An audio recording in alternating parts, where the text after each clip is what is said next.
What is going on, Misfit Nation? Welcome to another episode of the Misfit Wrestling Podcast. I am your host behind the mic, Matt the Misfit, and this is your Money in the Bank 2023 review and results, where we had another outstanding show by WWE. And, you know, let me rephrase that, outstanding pay-per-view. The WWE has been killing it, knocking it out of the park with these 2023 pay-per-views from the Royal Rumble all the way till now. I mean, you know, Night of Champions was a little miss here and there.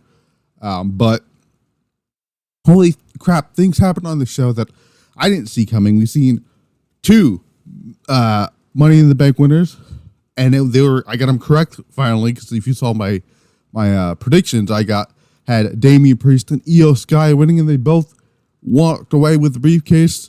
One of them won in the most unique finishes that I've ever seen in a ladder match, or a Money in the Bank ladder match in general, which I will talk about when we get to that match here.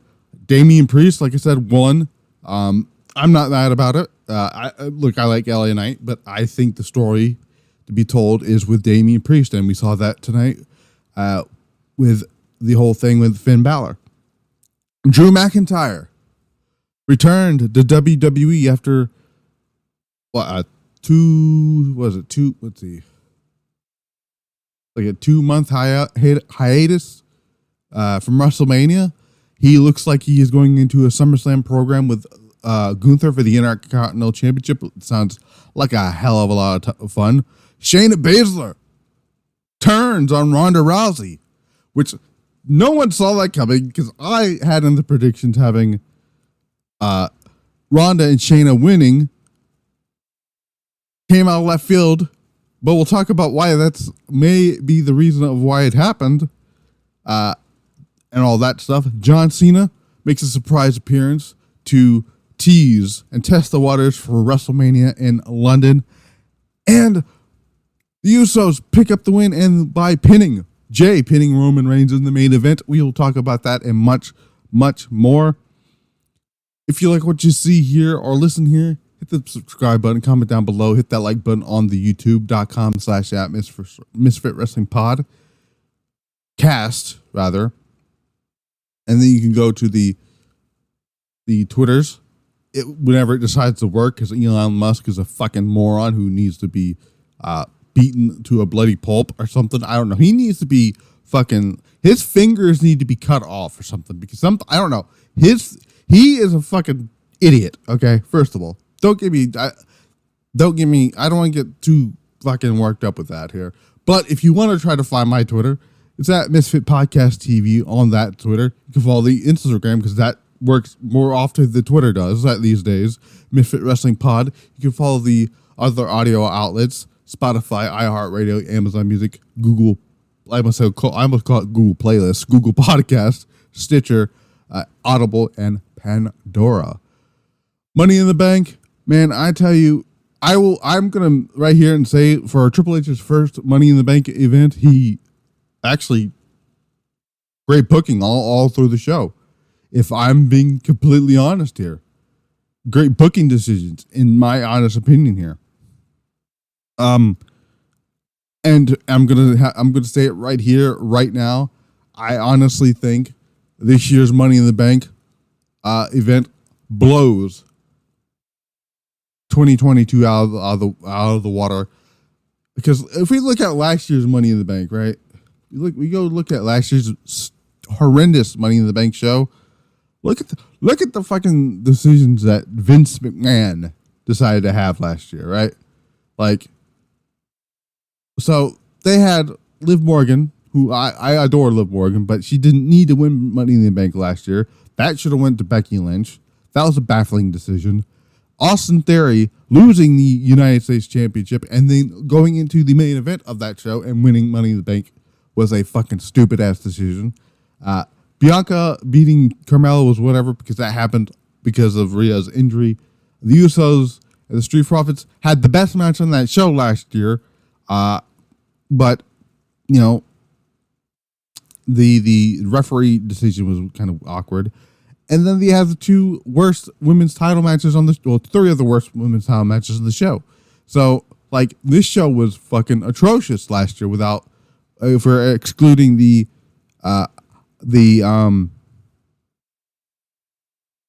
tag team title match. This year, however, I have nothing to complain about on this show. Booking decision wise, I have zero fuck all to complain about this here. You know, I mean, maybe the Cody Dominik thing is kind of awkward. I'll talk about that. But the show opened with Damian Priest, Pete Dunne, because I'm not calling them Butch. That was probably the one booking decision I had an issue with, was them not going into London and calling him Pete Dunne. But I'm still going to call him Pete Dunne. Pete Dunne, LA Knight, who was massively over in the UK, Logan Paul, Ricochet, Santos Escobar, and Shinsuke Nakamura opened Money in the Bank. This was I thought this was a really solid match here. This was all over the place. There was one spot where Pete Dunne had Santos Escobar in a sleeper hold, lying onto a ladder. Ricochet springboarded and did a 450 splash. These ladders tonight, I don't know what type of ladders these were, but you know that whole meme from the whole Metallica Lou Reed song, I Am the Table thing, and it's become a wrestling meme now from Botchamania. Shout out to Matthew from Botchamania. Instead of I Am the Table, it's I Am the Ladder, this happened not only in this match too, but also in the women's ladder match as well. The ladders did not want to break at all during this show here. Damian Priest tried to throw people through a ladder. Didn't work out here. I don't know if tables were... So Priest and... I almost said LA Knight. Priest and Logan Paul tried to use a ladder at one point and didn't... Or not a ladder, a table. They set up tables. And Priest didn't decide to beat up on Logan Paul. Logan Paul was getting his ass whooped most of this match by everybody because no one likes Logan Paul. But this is very weird. I don't know if not weird, but I don't know if they actually ever used the table. I missed maybe last few minutes of the match, unfortunately, because I don't know if they used the tables or not. But apparently, from the notes I gathered, so there was a scary spot that I missed completely.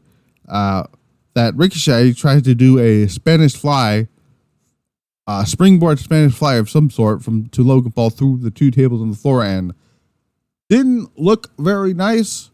Thankfully, according to Triple H, both men are okay, which is good. LA Knight and Pete Dunne climbed the ladder in the middle of the ring at somewhere at the vantage point of this match here. Pete Dunne sent Butch. He sent LA Knight down after attempting to do the finger snap thing. Priest then joined Dunne on the top of the ladder. Priest sent Dunne down onto a ladder in the corner, which looked nasty. And LA Knight sent Priest over the top rope. LA Knight took Santos Escobar and Nakamura out. Which I would have loved to seen Santos try to do. He didn't do it from the ladder, which would have been a killer spot. The Phantom Driver, which is a Death Valley driver or a Michinoku driver of some sort, but he didn't try it it would have looked cool from the ladder. But LA Knight then climbed the ladder. Priest joined him. He hit what tried to look like a Falcon Arrow from the top of the ladder onto the floor. LA Knight out. Damian Priest heads up the ladder and unhooks, and he becomes your 2023 men's Money in the Bank ladder match winner. I wouldn't have been mad with LA Knight winning it. However, it just made a lot more sense for Damian Priest to win it for several reasons. And I said this during on the SmackDown review when I was doing the predictions for the show here. Here's how you can tell they're winning Money in the Bank leading up to the show. So, leading up to the show, the WWE's trope is you lose a lot of matches and then you win the briefcase, which is exactly what Damian Priest did outside of qualifying for the match. He's been losing quite a bit. Another way to find out if somebody is winning Money in the Bank, media appearances. Damian Priest did not one single media appearance for this show, for this match. You know who did? Logan Paul didn't. LA Knight did. Pete Dunne did. Santos Escobar did. Probably Ricochet did. I think Shinsuke may have. But Damian Priest did not. That gave it away. And I'll talk about IYO Sky as well, because the same thing happened with her. She did one meet and greet through this entire week of the she did the meet and greet on Thursday, the only woman from that match who did a meet and greet and did no media appearances. That right there told me immediately, like, these two are winning Money in the Bank. But they were my picks to win since March. Damian Priest was actually my pick to win since Backlash, but IYO Sky has been my pick since to win Money in the Bank this year, since WrestleMania, around WrestleMania time. And we'll talk about that when we get there. But Damian Priest wins Money in the Bank and teases in a cash-in a little bit later on tonight in the show. Next up, we had Shayna Baszler and Ronda Rousey defending their women's tag team titles against Raquel Rodriguez and her friend Liv Morgan. Raquel and Friends, obviously. This is Raquel and Friends versus Tag Team Champions, which is the new thing that they're doing with her. This match was dog shit. This match was not very good, but that's not what people are talking about. People are not talking about Liv Morgan and Raquel Rodriguez winning the match. No. They're not talking about this match at all.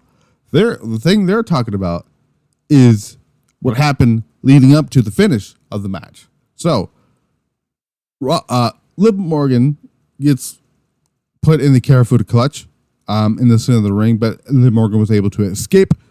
Ronda tagged herself in forcefully, by the way. Like, she smacked her on the shoulder. She smacked Shayna. She gets in. She's getting ready to do her, whatever her stupid little fucking taunt thing is that she's doing. And then out of fucking nowhere, Shayna blindsides Ronda Rousey. And I'm like, huh? What? The crowd, by the way, shout out to the UK crowd. I want to shout you guys out because you were incredible all night. I love the international fans when it comes to professional wrestling because you guys bring it every time. Puerto Rico brought it last year. Clash at the Castle, which was the first actual when I first started this podcast officially doing weekly reviews. That was the first show I did to start this whole thing. You guys in Cardiff were phenomenal.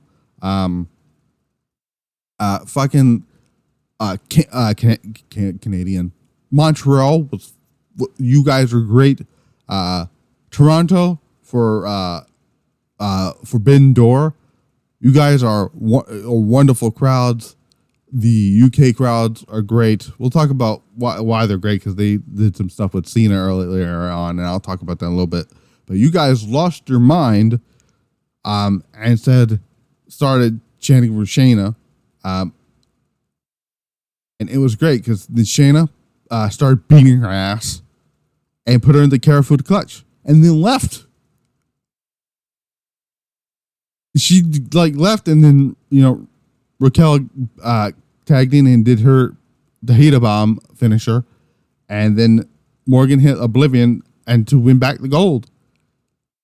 So, the question now everyone is wondering is why? Why did Shayna Baszler attack Ronda Rousey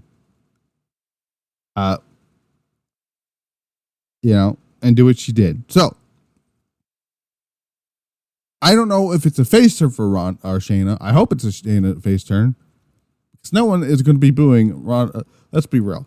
It's the program going into SummerSlam is Shayna Baszler. It looks like it's going to be Shayna and Ronda going into SummerSlam, which perfect. I love that. It's a big time match to have on one of the big 4 pay-per-view or big 5 pay-per-views, because Money in the Bank is counted as a big 5 pay-per-view now.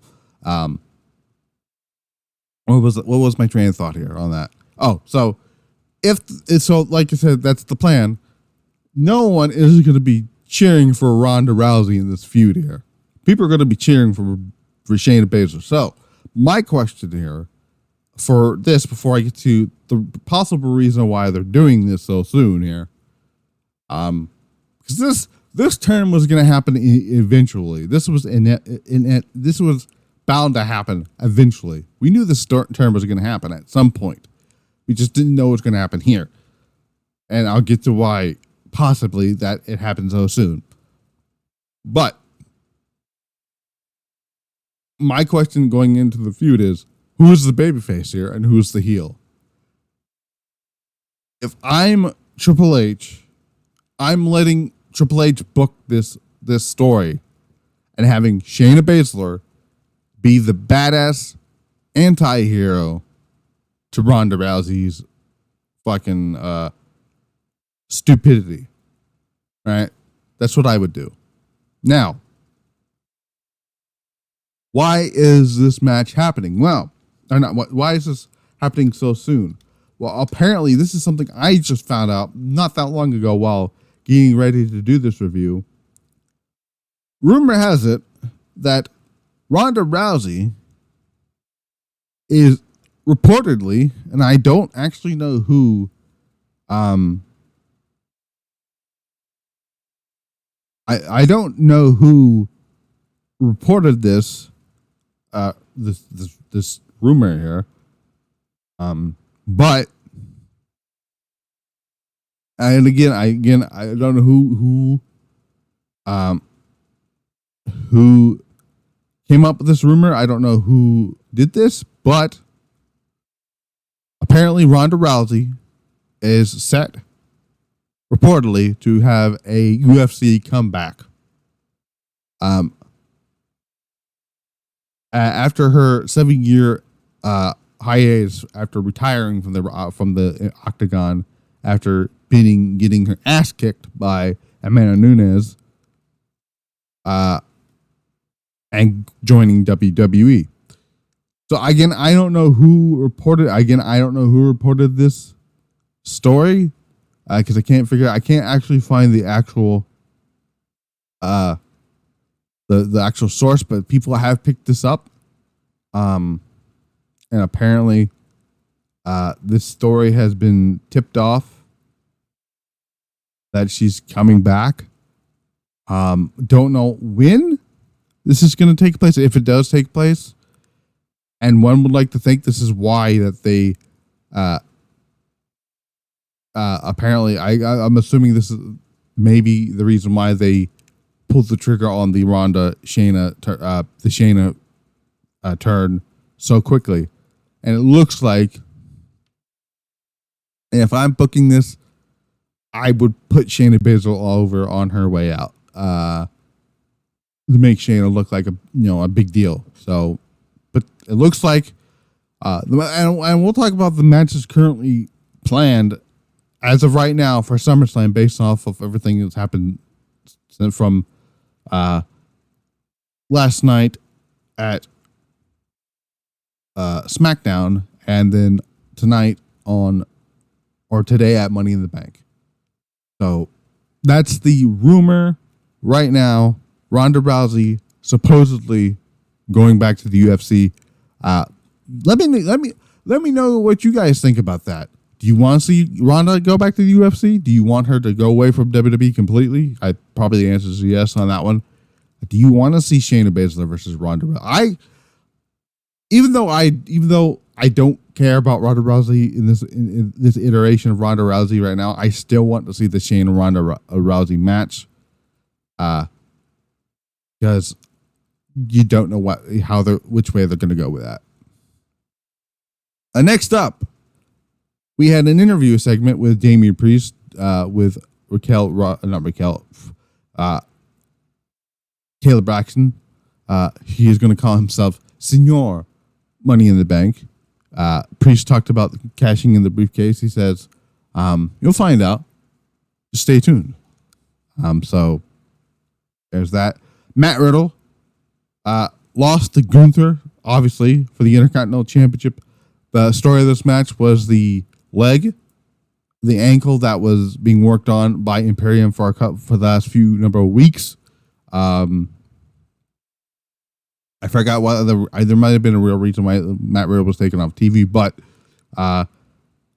what I thought was pretty cool here is Gunther hit a fucking chop again on the ankle and locked in an ankle lock. What I love about Gunther, or Walter, or whatever you want to prefer to call him, is he doesn't have a set finisher, like, at all.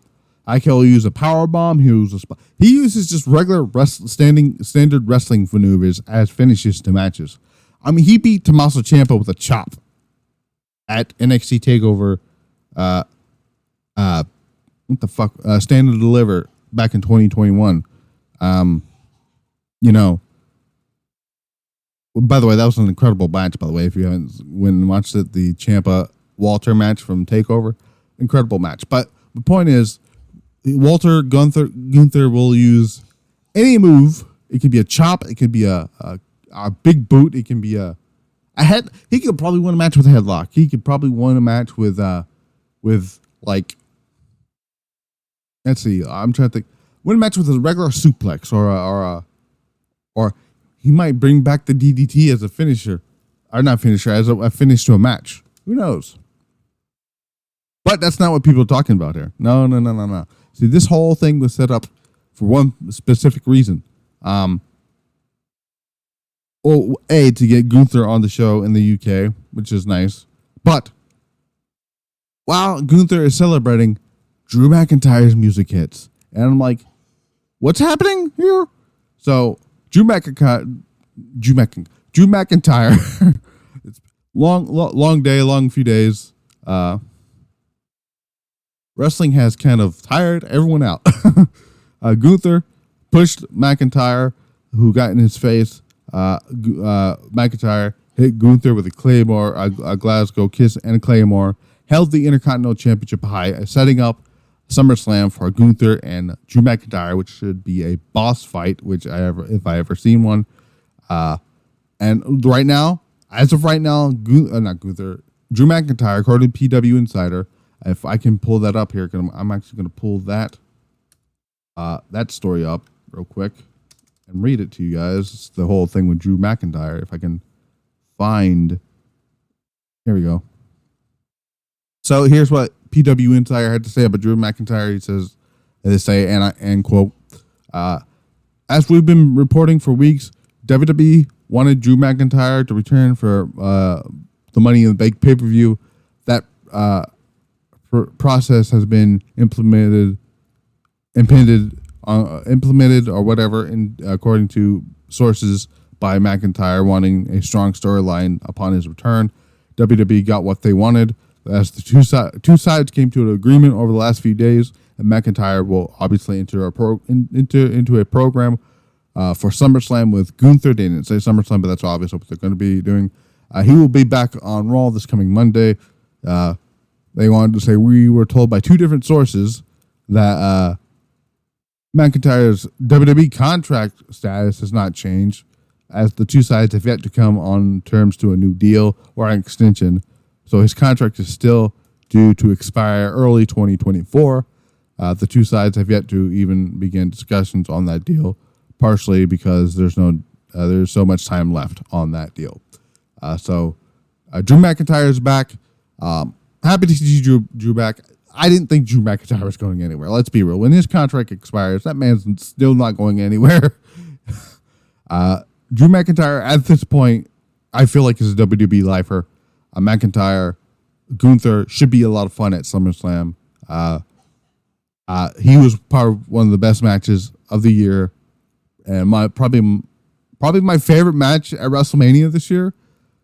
And underneath that is the Charlotte Rhea match, but that match in particular is probably my favorite match at WrestleMania this year. So, is that Cody Rhodes defeated Dominik Mysterio. This match was not very good. The crowd obviously didn't care as much. They were chanting something about Cody Rhodes. I don't know what it was, but it was pretty funny. Rhea Ripley came out, it looks like she had Luna Vachon inspired hair, which looked pretty cool, I guess. Rhea Ripley looks like a badass as well, as always.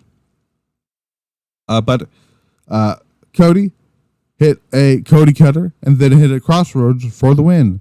And nothing else happened after that. There was no Brock Lesnar on the show. I thought, I was under the impression, like a lot of people were, like, this is going to have Brock Lesnar going to come out here, cost Cody the match, and I almost said Drew again. Dominik was going to get the win here and then be able to brag about that on Raw, but that's not going to happen, unfortunately. So hopefully, we'll see what maybe they won't do Cody and Brock at SummerSlam. Who knows? Hopefully they have something planned for Rhea coming into SummerSlam, because right now they have jack shit for her to do.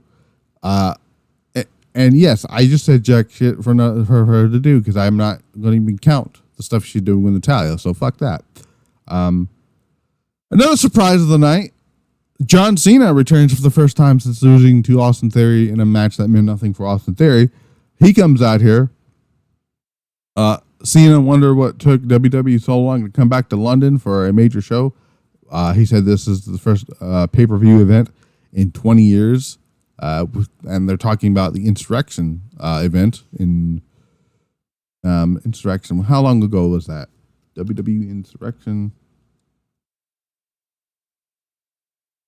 I think that was the last pay-per-view event. I think. Let me look here. Yes. Insurrection 2002 was the last pay-per-view to take place in London at Wembley Arena. Obviously, in that main event, it's funny, in that main event was Triple H and The Undertaker. Straight up match here. Anyways, Cena says that decision makers didn't know how to feel about London. Cena called the fans in London the heartbeat in the show. Says that he was in London on behalf of the fans. Cena wanted to let the world know that UK fans are underappreciated, which they absolutely are, in my opinion. Cena said it's fun when the fans chant, cheer, and make plenty of noise.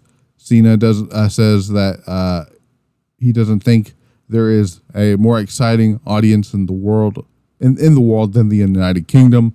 Cena continues and says that he's here to try and bring WrestleMania to London, which the UK crowd went absolutely nuts for.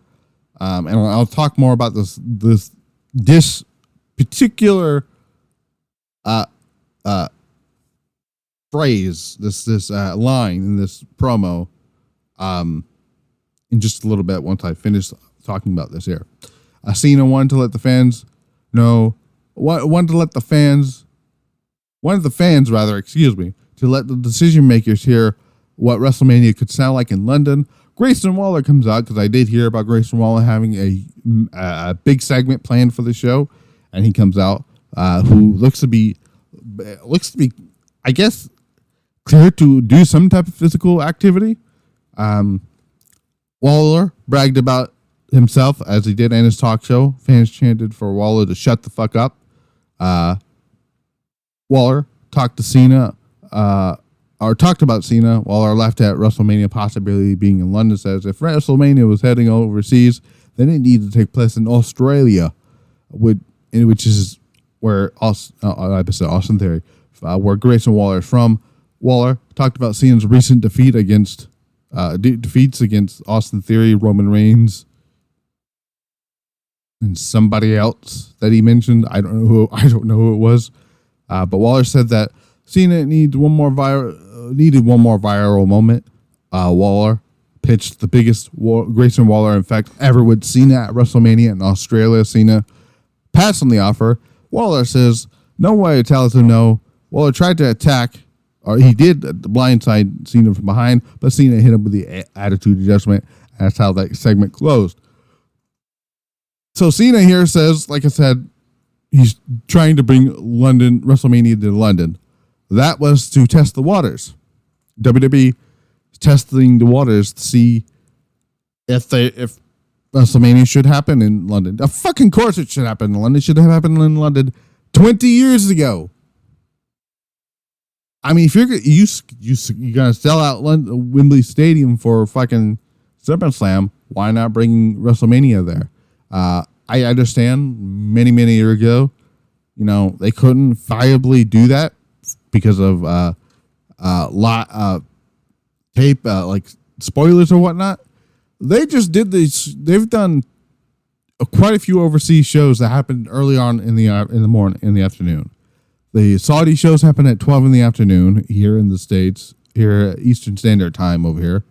They did 2 UK shows already, live, at 3 p.m. Eastern Standard Time. They did Clash at the Castle last year in Cardiff at, where did they do that show at? They did that, where was that show at?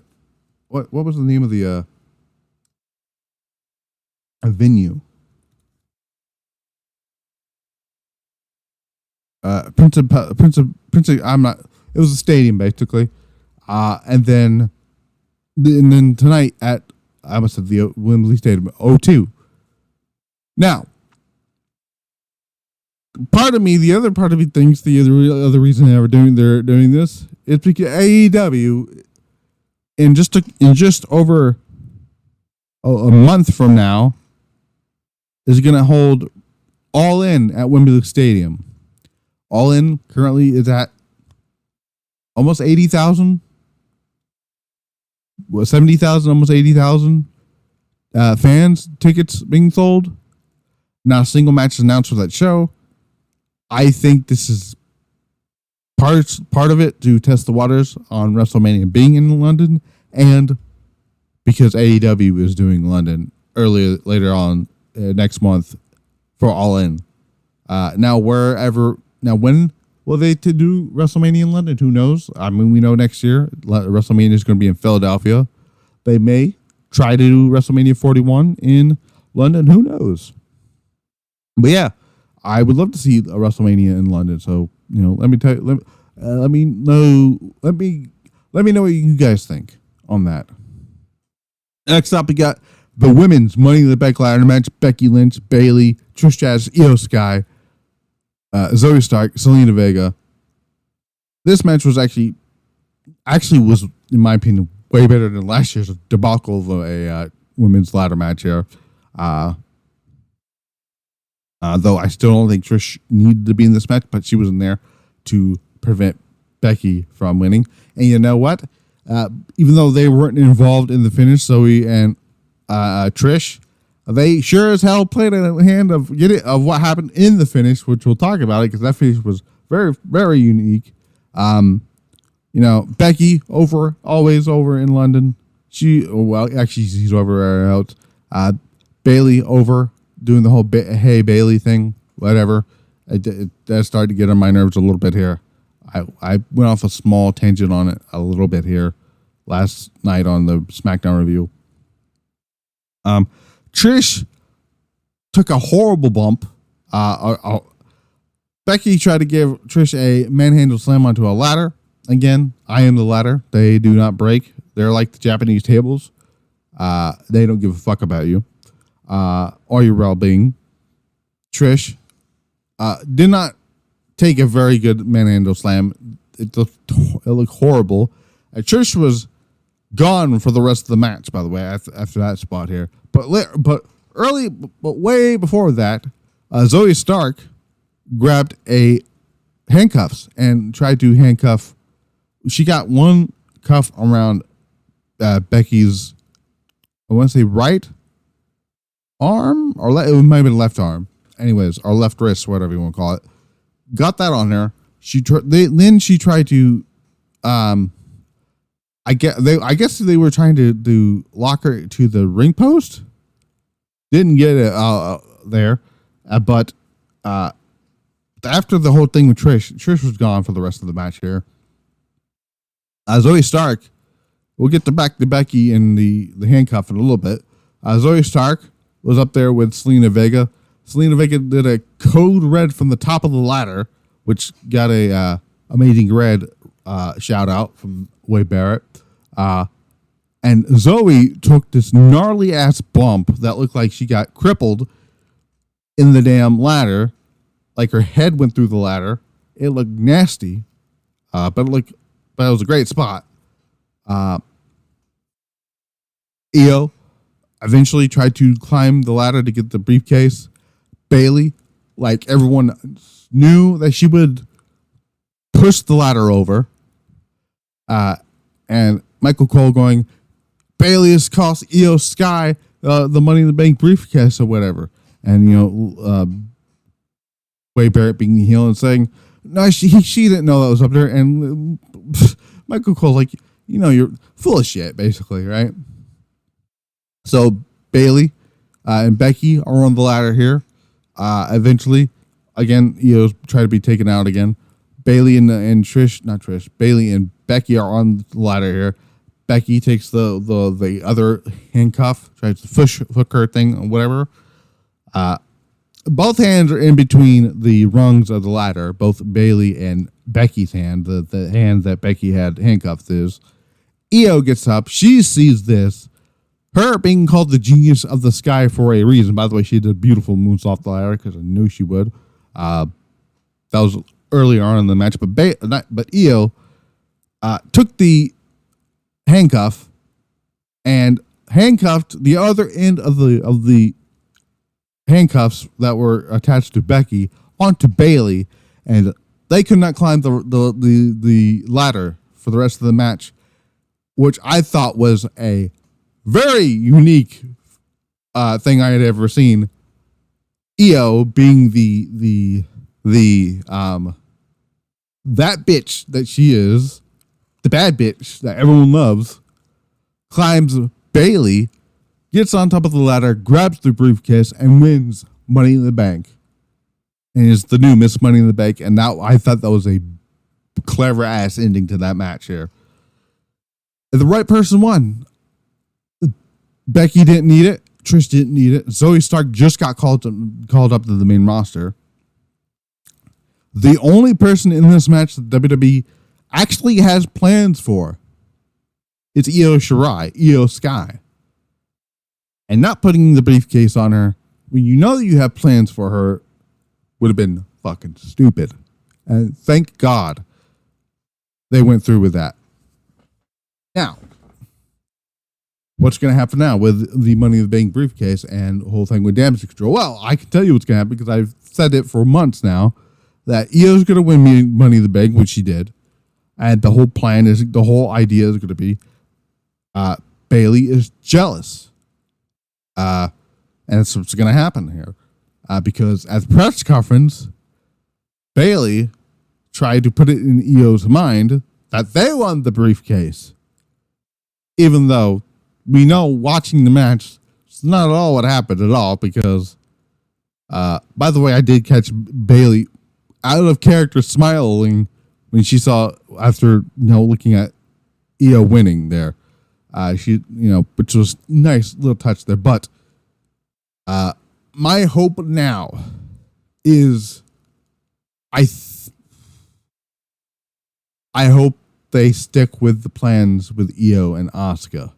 I don't know how we get there.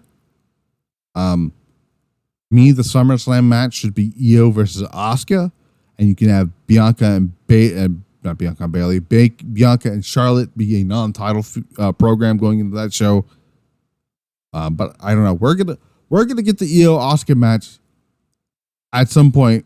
And you know what? Hell, here's what I would do here.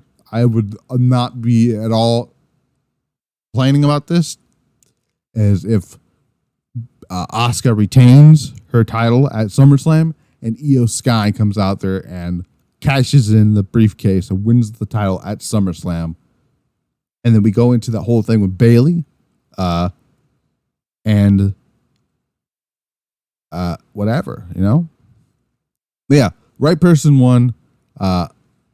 Trish and Zoe Stark really played a part in the finish of the match without actually being involved in the finish of the match, which I thought was pretty cool. But Zoe Stark, Selena Vega had no fucking chance in hell of winning this match. Io Sky wins, and that was the right choice. Let's see how. I hope to God they do not book this like they did Liv Morgan and what the fuck is his name? Austin Theory. So there's that. World Heavyweight Championship match. Seth Rollins defeated Finn Balor. This was kind of underwhelming. This is not the type of match I thought it was going to be. But the story of this match, well, at a house show, a live event on Friday, Finn Balor actually attacked Rollins after a match or whatever, and now Rollins is coming in with injured ribs, and that was the story of that match, mostly. But near the end of the match here is what happened is Damian Priest heads down to ringside with his Money in the Bank briefcase. He confronts Rollins. Rollins confronted Priest. Priest grabbed the chair and he sat down at ringside for the remainder of the match. Balor hit two coup de grace on the outside. Balor tried to get a coup de grace on in the inside to win the title, and Damian Priest gets up and distracts Balor, or Balor is distracted, and he ends up getting the curb stomp, and Balor loses, and Seth Rollins retains. After the match, you see Finn Balor and Damian Priest arguing on the outside. Damian Priest claims that he was not going to cash in on Finn Balor because he thinks Finn Balor is the only person that he was going to cash in on Finn when he said he wasn't going to, which is, I know he's fucking lying. Who does he's probably going to cash in on Seth Rollins? Let's be real. I would not be opposed to seeing Damian Priest actually win the World Championship from Seth Rollins. The work that Damian Priest has put in since WrestleMania, I want to say, has been phenomenal stuff. Like, he didn't even get to have a WrestleMania match, but the stuff he did at WrestleMania with the whole stuff with Dominik and Rey Mysterio was phenomenal stuff. And then the whole stuff at Backlash with Bad Bunny, which was an incredible match. And then he had a killer match with Cody on Raw. He had an outstanding world title match against Seth Rollins a few weeks ago. So Damian Priest is putting in a hell of a lot of work here, and if he ends up beating Rollins for the title at some point, I will be mad about it. But we'll see. We'll see what they're going to do with this briefcase here with Damian Priest. So who knows? We see Sami Zayn and Kevin Owens get the VIP suite. They're asked about the Bloodline Civil War, which surprisingly Kevin Owens didn't freak out about. Whatever. Kevin Owens just doesn't care about this anymore. But Sami said that he hoped tonight, the night that Roman Reigns gets exactly what's coming to him, and that's exactly what happened. We find out on Raw tomorrow we're going to have, it's me recording this right now, it's after 2 a.m. now, but anyway, Rhea Ripley will defend her championship against Natalya on Raw, and she's not going to win. Natalya, that is. The Usos defeated Roman Reigns and Solo Sikoa in the main event, which was incredible stuff. Like this, I can't even describe the full match here, but at one point in the match here, Jimmy Uso delivered two super kicks. Roman caught Jimmy with a guillotine which was a flawless counter from so Jimmy tried to go for the Uso splash, and Roman caught him into the guillotine, which I love. I love transitions like that, like Shayna Baszler. So Baszler, I believe, I don't remember which match this was happened in, but somebody came off the top rope and Shayna caught her with the Karafuda clutch, and I wish I could tell you which match it was, but it was a great spot. Sting, even though he somewhat Sting so Sting caught the Scorpio Skies, cut her into the death drop, which would look. I just love counters like that. The Usos then connected a 1D to Reigns. The referee was able to make the count because the referee had been knocked out prior to this, which is that. And at this point in this match, I almost flipped my shit because I'm like, they best not have another Roman Reigns match in another fucking referee bump finish. Thankfully, they did not. Solo and Reigns slammed Jimmy and Jey into the mat with double Uranagis. Solo Sikoa and Reigns delivered the spike spear combination to Jey Uso at the same time. Solo then dragged Jimmy onto the top of Jey. The Usos kicked out while Reigns tried to do the double pin that he did to Bryan and Edge at WrestleMania 37. Solo and Reigns continued to assault Jey and Jimmy. Jimmy moved out of the way of Solo's splash into the barricade through the table because Jimmy had been laid out by Solo Sikoa after instructions from Reigns. Reigns landed a spear on Jey in the ring. Jey kicked out of the spear, but was in great position to kick out with a low blow, and the referee didn't see it. The Usos then kicked Reigns, and Solo gets thrown out of the match. He's out for the remainder of the match. Jey Uso hits the splash on Roman Reigns to pin him. 1, 2, 3. The Usos win the main event and the Bloodline Civil War. Fun fact about this match in particular is 10 years ago, or is it 10? Yeah, it's 10 years ago. This exact same two people were in the pre-show match of Money in Bank 2013. It was the Usos.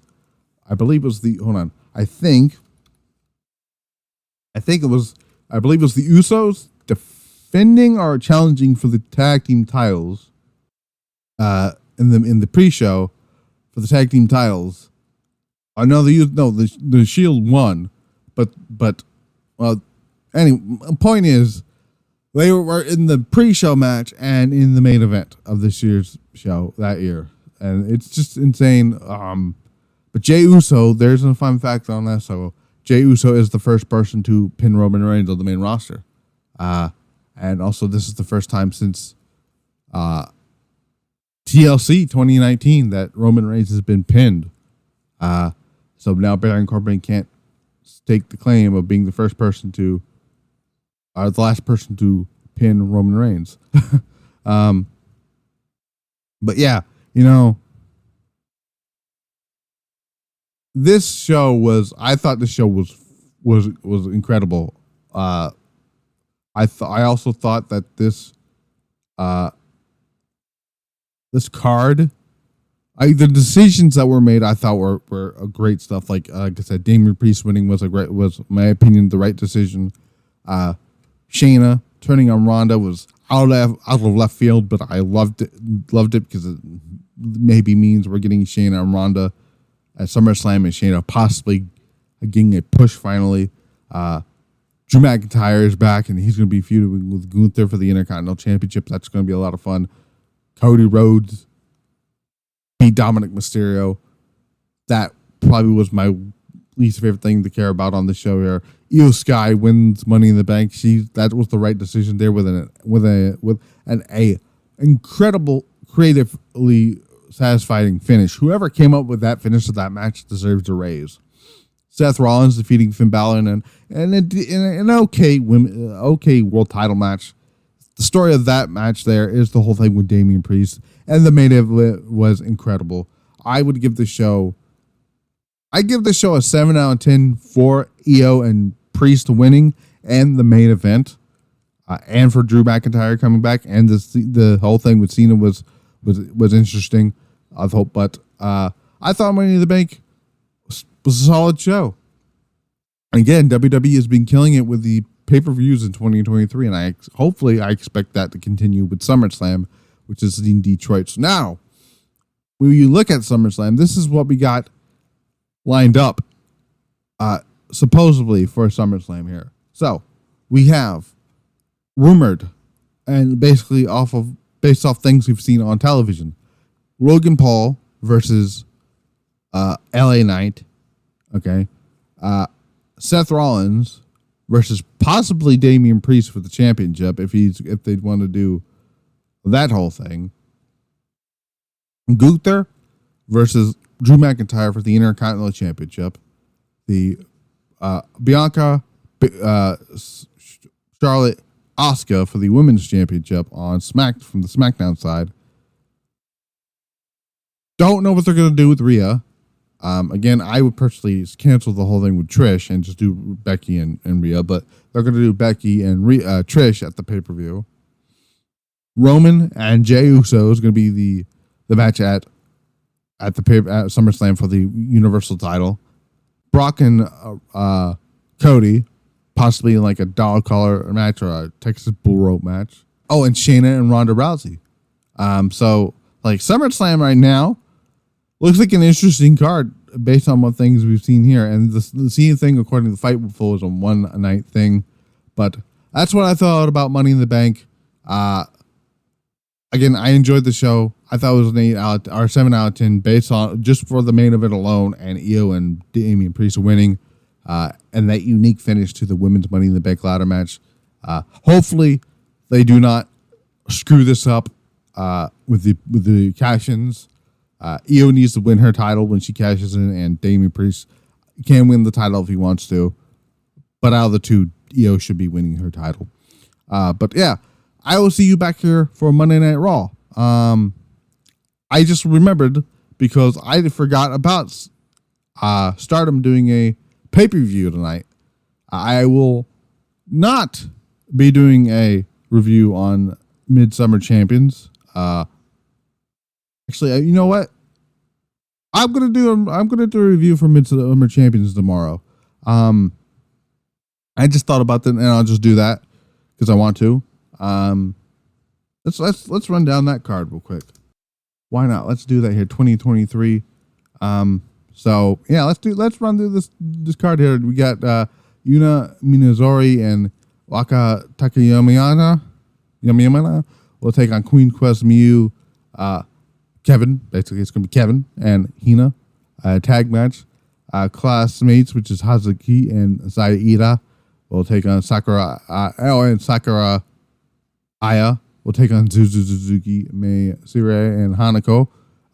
Queen's Quests, Utami Hai Shishida, Saya Kamatani, Azumi, and Lady C, who Queen's Quest has had a great week so far. We'll take on Stars Koguma, Mayu Iwatani, Hanan, and Momo Kogo. Julia Tekla, Mai Sakurai, and Maika from Down in Del Mondo will take on Oedo Tai's Natsuko Toro, Momo Watanabe, and Ruka and Rina. Shuri and Amy Surai will take on Mina Shirakawa and Mariah May. Nanane Takahashi will take on Starlight Kid. Natsupoi will take on Ayano. Saki Kashima will defend her high-speed championship against Fukuji Death. This will be Saki's first appearance for me since being kicked out of Oedo Tai, so we'll see how that plans out here. And the main event of that show is going to be Tam Nakano defending the Wonder Stardom Championship against Mirai. I'll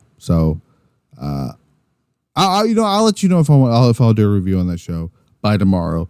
But I've been Matt the Misfit. This has been the Misfit Wrestling Podcast. I will, if not, see you tomorrow for the Stardom review. But if not, I'll see you back here for Monday Night Raw. Until then, we're out.